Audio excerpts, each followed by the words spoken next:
motivacionet, idet, vizionin, njerëzit, pra i ka të shtërruara energjit për të quar për para këtë trend që quhet Shqipëri. E me gjitha të, sot e pam, para gjysmore, konkurojnë me shifra pjesëmarrje me çadrën e Adriatic Lapajt. Edhe Erlin Qorin. Dhe Erlin Qorin. Pra, me kemi dhe pame dhe dy parti krejt treja, cilat... Ja ku i ke pame. Ja, kjo është ideja. Tani, tu është duke fol doktore, ja? Janë kthyer nga mitingje, janë kthyer në këtë duket si seancë për shpirtin. Këtu është klimaksi i protestës. Ambasador, se këtu pasaj mund kalim të pjesa tjetër e bisedës pak më serioze. Jemi një vend antar i NATO-s, vend temi teorikisht afër Bashkimit Evropian. Duhet ndjekim sigurisht një agjendë ndërkombëtare. Pse ndjekim gjithmonë agjendën e gabuar? Pse nuk bëhemi para? Unë shikoj sot debate serioze në televizionin francez, televizionet britanike, televizionet italiane, që janë vende temi aleate edhe të Shteteve të Bashkuara. Dhe shikojnë që bëhen debate serioze lidhur me temi me agjendën ndërkombëtare të çështjeve. Si ka mundësinë e merremi gjithmonë me gjë më të parëndësishme? Kam përshtypjen që kjo tryeza juaj është një kontribut pozitiv aq pak sa është, por në drejtimin e duhur për ta përmirësuar këtë situatë. Përpiqemi. Është një ndoshta e kaluara jonë otomane, komuniste, në ka ngulitur thellë jashtë. Çdo gjë është jashtë. Çdo gjë është e mirë, vetëm ajo që është jashtë.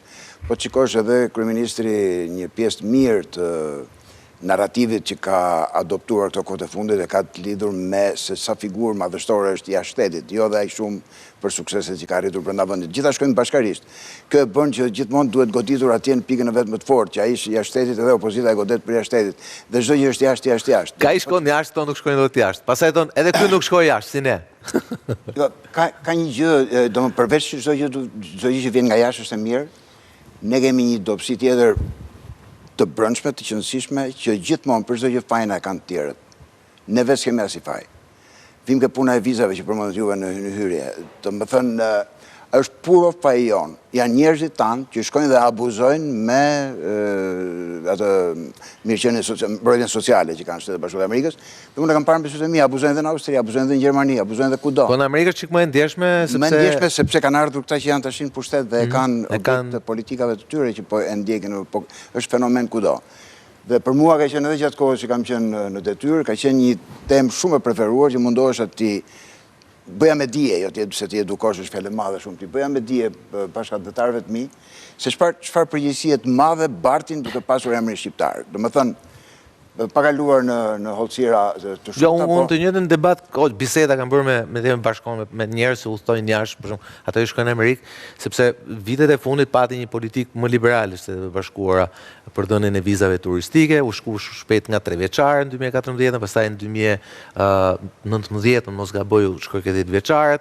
Në intervistë unë kam pas me Jurikim të fundit para se ti tha nuk do të jetë larg dita kur Shqipëria për viza turistike, pra ndoshta do të futet në ato që quhet Visa Waiver Program, pra ku do të kemi më nevojë, sigurisht pati një ndryshim administrate dhe temi gjërat janë pak më ndryshe, por nga ana tjetër varet nga secili prej nesh që udhton jashtë në një vend caktuar, sa më shumë ne respektojmë këto rregulla, aq më shumë kontribuojmë temi në normalizimin e lëvizjes tonë të jashtë, që thoni ju. Pa që më bën më përshtypje është fakti që te kjo çështës vizave pati deri diku një kënaqësi që mezi u